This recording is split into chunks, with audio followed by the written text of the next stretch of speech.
changement, il ne suffit pas de le décider, de l'intellectualiser pour le transformer. Il faut du temps.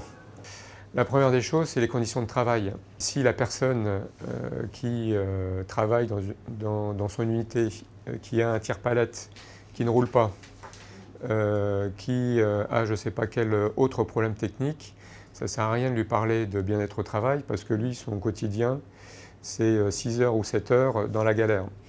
Deuxième prérequis, c'est le dialogue social. Par le dialogue, on arrive aussi à résoudre beaucoup de problèmes et surtout trouver beaucoup de solutions.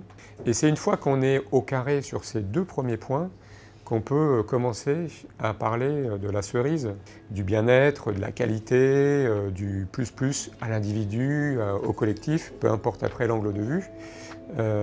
Mais sans les deux premiers étages, ça sonne faux, ça prend moins bien et ça tombe.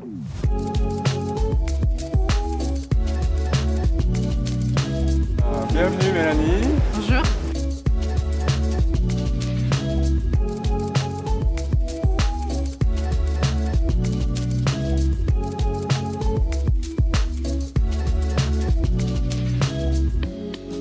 Notre rôle en tant que parrain de chœur et de marraine de chœur, en fait, c'est d'accueillir les nouveaux embauchés, de les amener à embaucher chez Auchan sans avoir peur. Ça permet de s'ouvrir aux autres. Voilà, ouais. Voilà. Et de se dire que j'aurais bien aimé à l'époque que quelqu'un me tende la main et me dise bon ben hop, on va te présenter, n'aie pas peur, voilà, tout va bien se passer.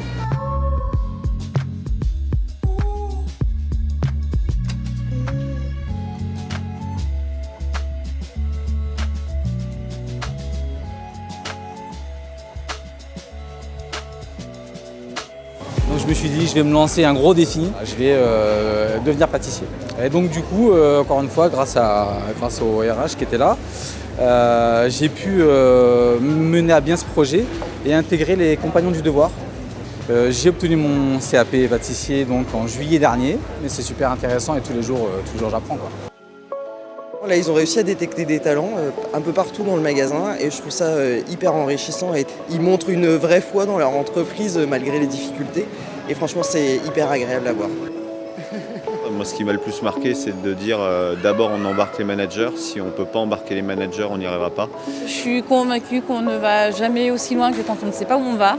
Et la technique des petits pas, j'adhère parce que je pense qu'effectivement, il faut se contenter aussi des progrès qui sont faits petit à petit. Il faut célébrer et voilà, il faut accepter des fois aussi de se tromper et de faire des retours en arrière pour prendre une autre direction. Donc, il faut tester.